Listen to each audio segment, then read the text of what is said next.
BRS అధినేత కేసీఆర్ కీలక వ్యాఖ్యలు చేశారు. తెలంగాణలో ఆర్ఆర్ ట్యాక్స్ వసూలు చేస్తున్నారని మోదీకి తెలిసినప్పుడు ఎందుకు విచారణ చేపట్టడం లేదని ప్రశ్నించారు.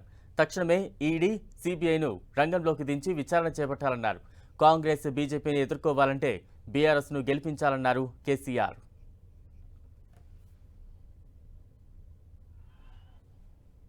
నరేంద్ర మోడీ మన తెలంగాణకు వచ్చిండు. అందులో ఒక సభలో మాట్లాడిండు. ఏం మాట్లాడతాడు ఆయన?